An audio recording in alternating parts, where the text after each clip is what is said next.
go.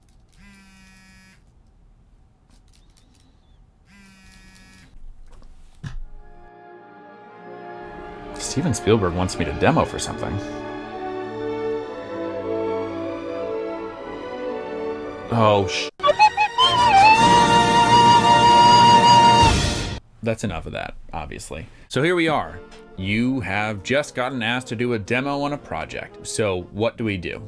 When I'm demoing, I always prefer to talk to the producer or the director. If I have an in production, I always find I have a higher success rate getting hired by the production company because there's somebody there who's going to vouch for you, who's going to vouch for your work, or maybe even better, has worked with you before, and that's going to be a big boon to you getting hired. If I can get inside information, whether it's from the director or from the producer or from the editor, that's a very valuable asset whenever you're going to make a demo for a project. What do you ask them so you know what kind of music to send? So the first thing I ask is, what's the movie about? Is it a love story? Is it an action movie? Is it a sci-fi rom-com thriller? What is the storyline? So that way you can make an informed decision on what kinds of cues you want to submit. Also, try to find out where the movie's supposed to go.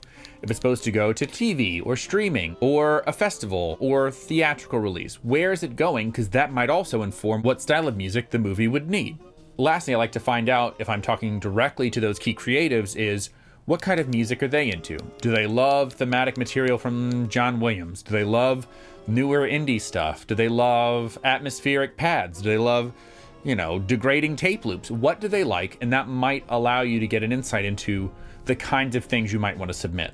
You don't need to come out and be super blunt about all these questions. They're good questions to ask. They're relationship building questions too. So I know when certain directors call me up, they'll want a certain style, but it's also a good thing just to get to know your directors better.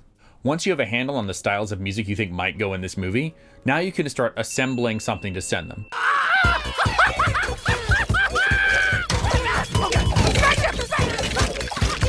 I usually like to send them 10 to 15 MP3s and a downloadable link, like a Dropbox file. So that way they can download them, listen to where they need to listen to. They could even possibly download a couple to picture and drop them in and see if anything feels right.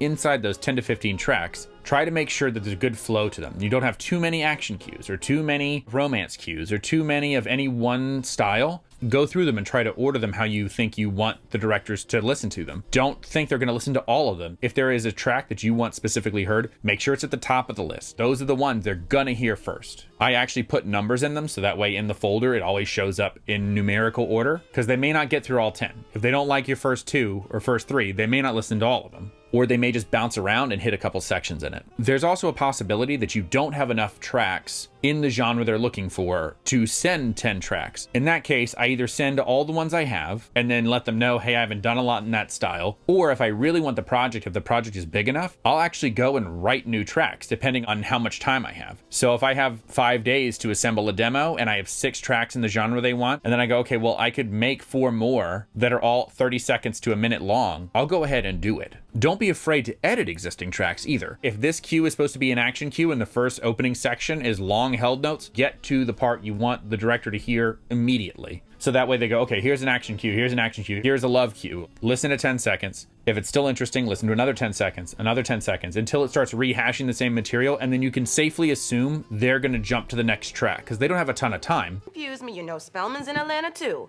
Second of all, I'm vacillating here trying to... With the Wrap It Up box, you've got that same power right in your pocket.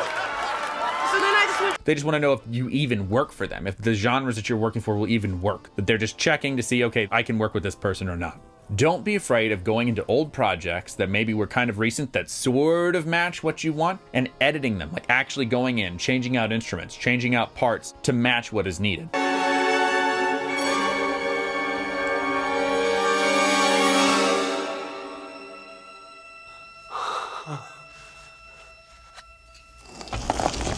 I've actually done this on a couple of projects where I didn't have a ton of pop-oriented score, but they were asking for this mishmash of stuff. They asked for Major Lazer meets Madagascar, meets The Lion King, meets South African pop music, and I would love to see who has those things just lying around and 10 tracks of them. Oh yeah, I just have that lying around, 10 tracks of 5 differing genre pieces. Yeah, sure, I got that lying around. So for that, I took score from a movie that I did, and here it is.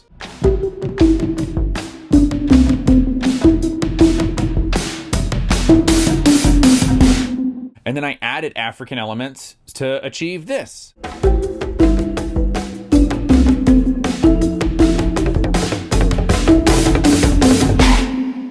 And I also composed a couple other tracks to meet each one they were asking for. Now, if they like that demo, a lot of times you'll do a spec demo, which is where you take edited footage and you actually score it. You have their input on it. And don't be surprised if they give you 0 notes and you get nothing. You just say, thanks, we're going another direction. Or they run you through the ringer and give you 1,000,000 notes and they just see, can this person handle this? Can they handle getting ridiculous notes? You got to figure out how to take those notes and deal with them.